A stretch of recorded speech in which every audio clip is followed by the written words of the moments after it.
Hi, this is Scott Garibay, and today we're going to talk about why Dungeon Masters should embrace the expectation of modern D&D 5e players to be their life coach.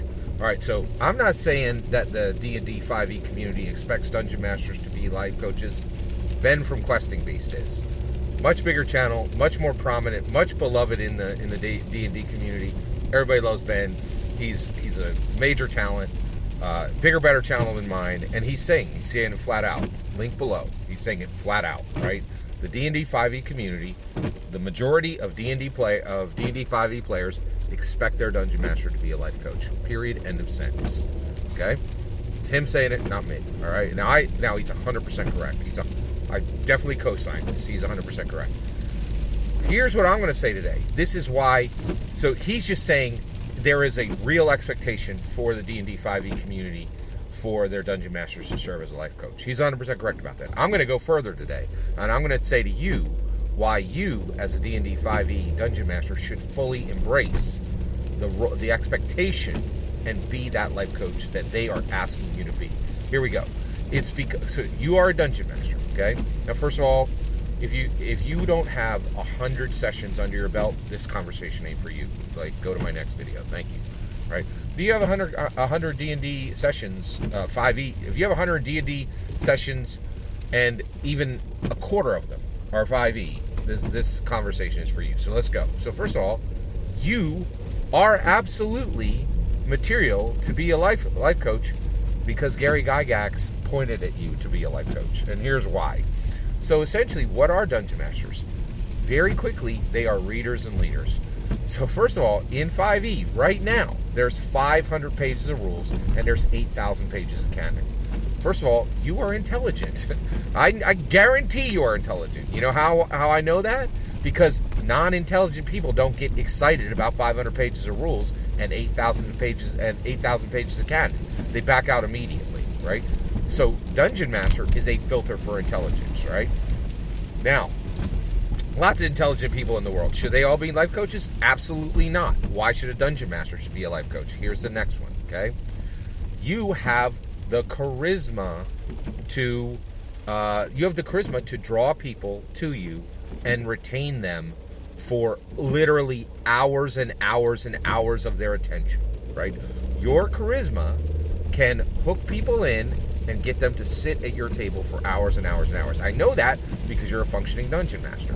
And guess what? If you are not charismatic, you cannot be a functioning dungeon master in D&D 5e. You can in the OSR, right? They have no standards for their dungeon masters. They literally need a human body just to roll on the random chart to give them the next thing to cut in half. But that don't fly in D&D 5e, right? They want you to serve as a reference book. They want you, and these are literally Ben's words. Serve as a reference book, be an epic storyteller, and be their life coach, right? And so basically, if you're in D&D 5e, you've been doing that. You've been serving as a reference book. You have been telling epic stories, right? And now we're talking about the life coach part, right?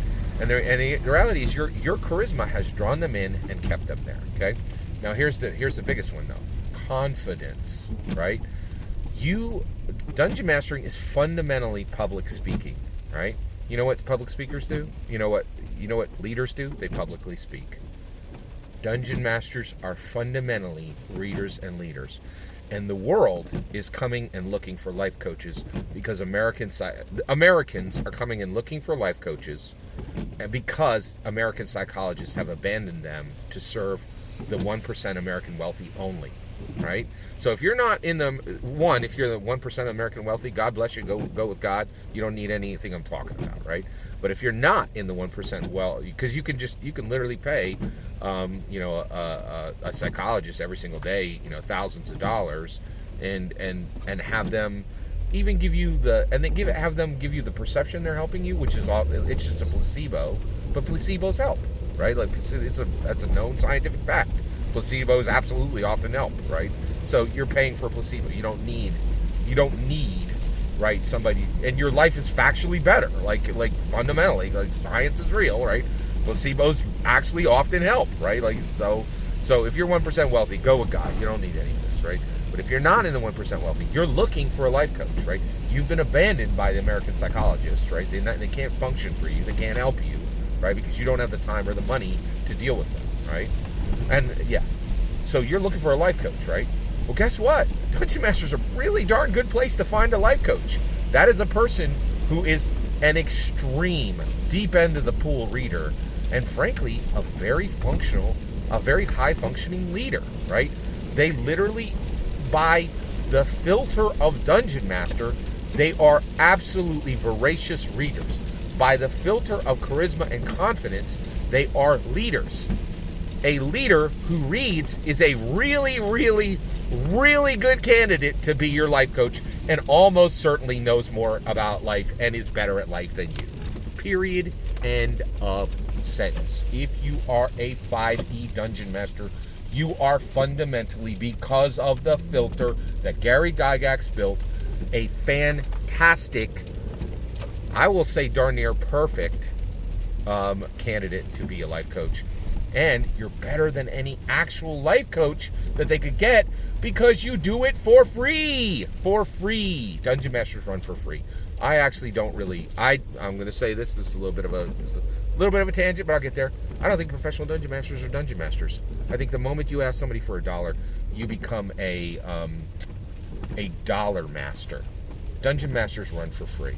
Okay, I run for free. I've never run for dollars, right? It's just like, if you're a professional Dungeon Master, you're a dollar master. You're really not a Dungeon Master. It's not what Gary had in mind.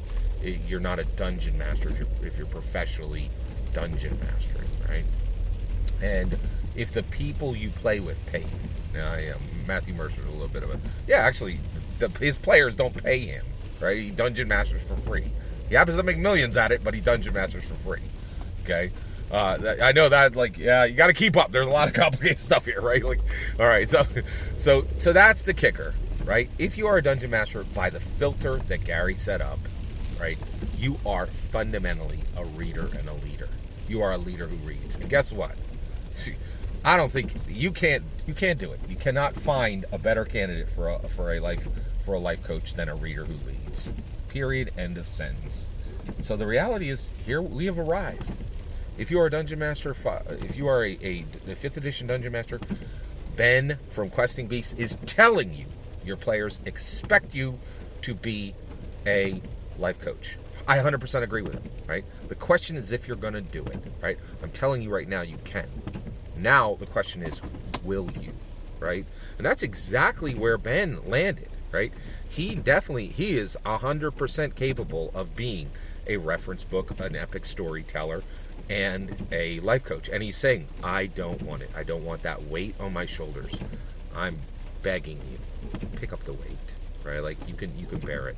Don't be like Ben. Don't wake up every single day and turn your awesome switch to off. He's an awesome human being, but every day he turns his awesome switch to off. And I'm really hoping he figures it out and says, you know what? I can be a reference book. I can be an epic storyteller. I can be a life coach. So why don't I do it? Right? So you have the same decision Ben has made. I already made this decision, and I've been living this life for 3 years, right? And I will tell you right now, I'm not telling you come because it's easy. I'm telling you come because it's hard, and it's the right thing to do. All that's my humble opinion. I am so eager to hear your humble opinion. Let me know in the comments below. Please consider liking and subscribing, and have a wonderful millennium.